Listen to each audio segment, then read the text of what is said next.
نحمدہ ونصلی ونسلم علی رسولہ الکریم اما بعد۔ ہادی کہتے ہیں ہدایت دینے والے کو۔ ہدایت کا مطلب راستہ دکھانے والے۔ تو ہدایت یعنی راستہ دکھانے والے کے لیے ہادی کا لفظ استعمال ہوتا ہے عربی زبان میں۔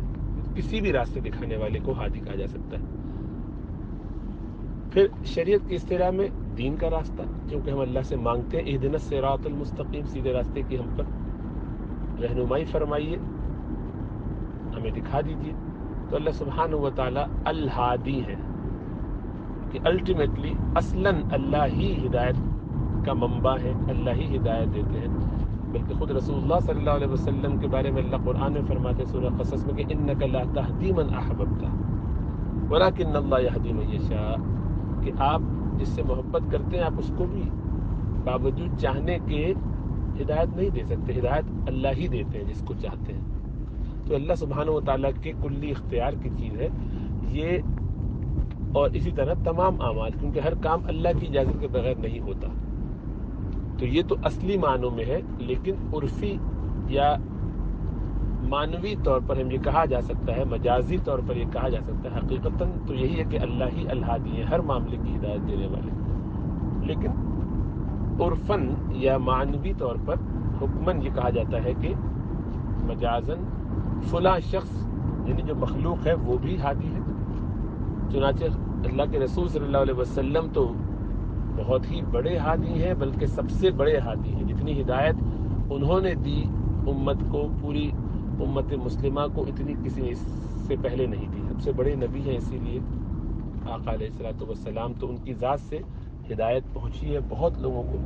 ظاہری بات ہے اللہ کے اختیار سے ہی، اللہ ہی نے یہ دیا ہے، اصل تو اللہ ہی ہے، لیکن اللہ بندوں کے ذریعے جو اسباب اختیار کر فرماتے ہیں دنیا کو دارالاسباب بنانے کی وجہ سے، تو اس میں رسول اللہ صلی اللہ علیہ وسلم کو دین کے لیے انہوں نے چنا اور ان کے ذریعے بات پہنچائی۔ چنانچہ ایسا بھی ہوا، خود آپ کا نام اور اسی طرح آپ کا اپنے بارے میں یہ کہنا کہ میں ہادی ہوں، راستہ دکھانے والا، یہ بالکل واضح بات ہے۔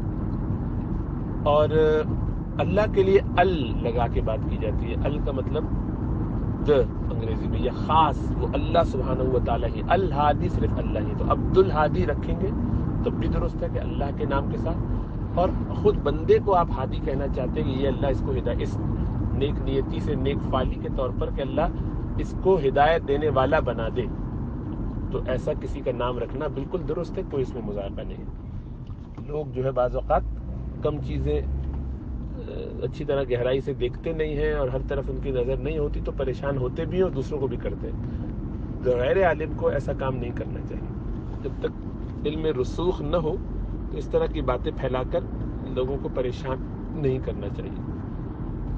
تو محمد ہادی نام اگر کسی نے رکھا ہے تو بالکل درست ہے، اس میں کوئی مذاکرہ نہیں۔ خود اللہ کے رسول صلی اللہ علیہ وسلم نے بعض صحابہ کو، عبداللہ بن عباس رضی اللہ تعالیٰ عنہ وغیرہ کو، یہ دعا دی کہ اللہم اجعلہ ہادیا و مہدیا، اللہ ان کو ہادی اور مہدی بنا۔ مہدی ہدایت دیا ہوا اور ہادی ہدایت دینے والا۔ تو رسول اللہ صلی اللہ علیہ وسلم تو بہت بڑے ہادی ہیں ہی، اللہ نے ان سے بڑا کام لیا، خاص کام کے لیے چنا، رہتی دنیا تک، قیامت تک ان کی بات چلے گی۔ ان کے صحابہ بھی اتنے بڑے ہیں کہ ان کو اللہ سبحانہ و تعالیٰ رسول اللہ صلی اللہ علیہ وسلم سے یہ دعا دلوا رہے ہیں کہ اللہ ان کو ہادی اور مہدی بنا۔ یہ اللہ کے رسول صلی اللہ علیہ وسلم نے باقاعدہ دعا دی صحابہ کو بعض۔ تو اب کوئی شخص اس بنیاد پر اپنے آپ کو ہادی کہے تو کوئی مذاکرہ نہیں۔ اللہ ہم سب کو ایسی توفیق دے کہ ہم ایک دوسرے کے لیے ہدایت کا سبب اور ذریعہ بنے۔ چنانچہ کوئی کسی کو اچھی بات بتا دیتا ہے، کوئی اچھی راہ سجھا دیتا ہے تو وہ ہادی ہے۔ اس لیے اس نام میں کوئی پریشانی کی بات نہیں ہے، اور اس طرح کے وسوسے دل میں نہیں لانا چاہیے کہ یہ نام رکھا تھا تو اس سے شاید بچہ بیمار چل رہا ہے۔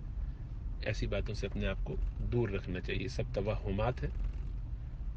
اللہ سبحانہ و تعالیٰ کے حکم سے سب کچھ ہوتا ہے۔ اللہ ہم سب پر کرم اور فضل فرمائے۔